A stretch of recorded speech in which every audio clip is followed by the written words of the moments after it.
Now that we've gotten Randy Orton's heel turn, fans are connecting it to another unresolved issue. We'll also check out what's going on with Roman Reigns, AJ Lee, and more. Starting things off with AJ Lee and her direction heading into WrestleMania 42. AJ Lee squared off recently against Bayley to defend her Intercontinental title. AJ was able to successfully defend her title and make Bayley tap out. But what was important here was the post-match moment that happened. As AJ was heading up the ramp and was celebrating her title defense against Bayley, AJ ended up getting attacked from Becky Lynch. It was a big return moment for Becky Lynch, who before this attack had not been seen since the match at Elimination Chamber itself. Becky unleashed a brutal attack on AJ Lee and held up the Intercontinental title, making it clear that she wants her title back. This attack by Becky and the whole angle itself does appear to be a big sign that we're getting another Becky versus AJ Lee match at WrestleMania 42 for the Women's Intercontinental title. AJ versus Becky at WrestleMania was one of those rumors that have been circulating for several months now, and all signs seem to indicate that the match is happening at WrestleMania 42 after all. For AJ Lee, it's her first match at WrestleMania since WrestleMania 31 in 2015, where she teamed up with Paige to take on the Bellas.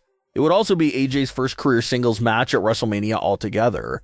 Some fans are feeling a little mixed about the AJ and Becky feud continuing, because some fans think it's starting to feel like one of those never-ending feuds that go on for an endless amount of months with no conclusion ever taking place.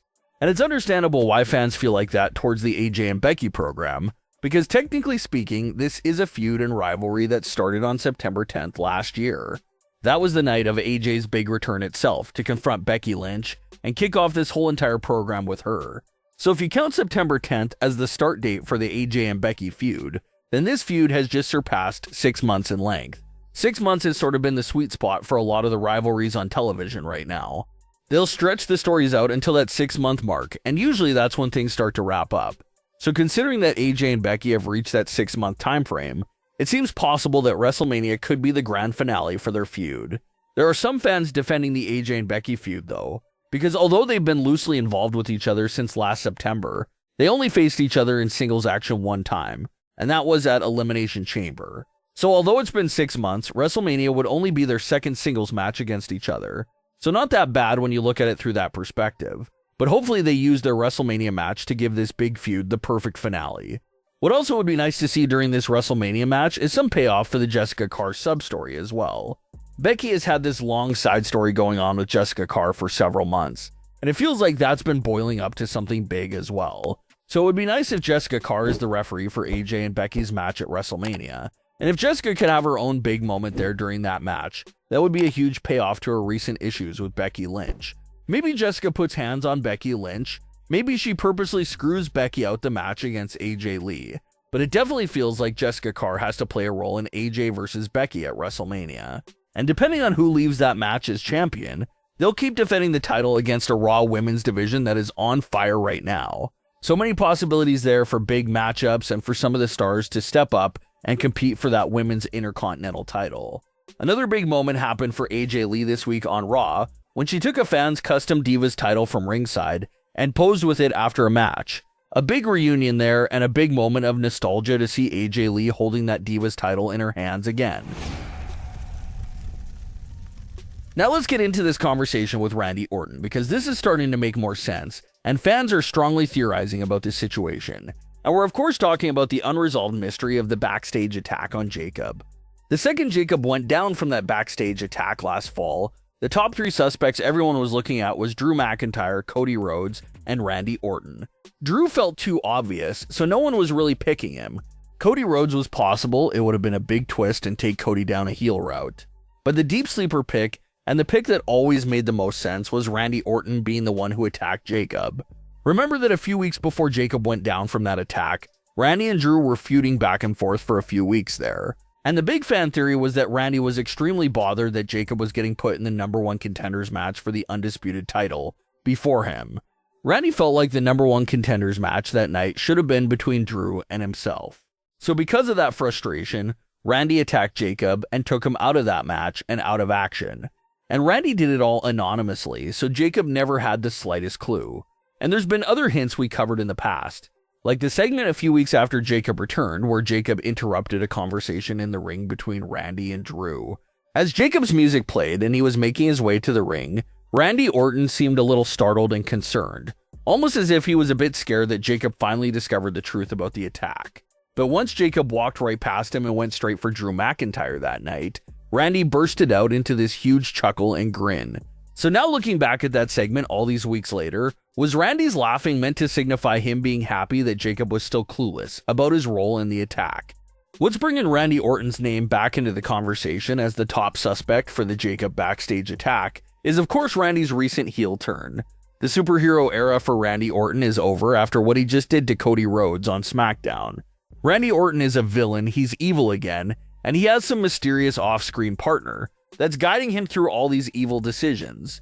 So who's to say that Randy just turned evil during the contract signing with Cody Rhodes?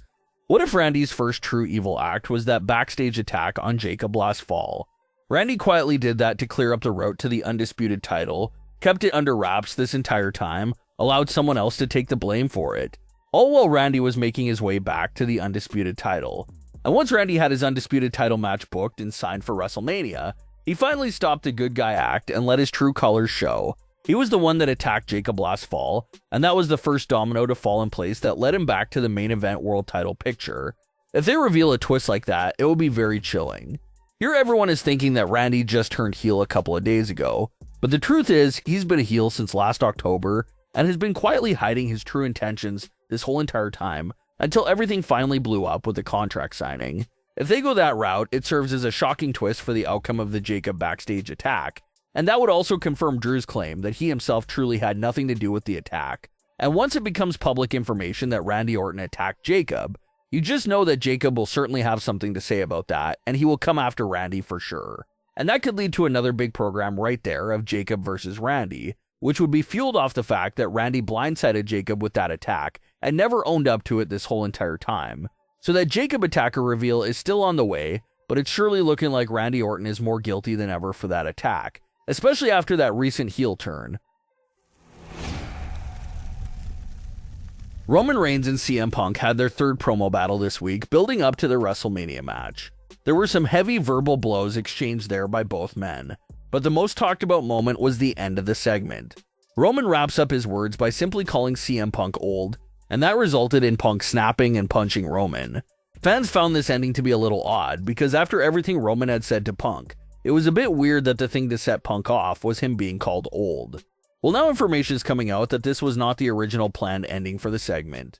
Multiple outlets are reporting that this segment was allegedly supposed to end with a much darker ending of Roman taking a verbal jab at Punk and AJ's dog Larry that recently passed away.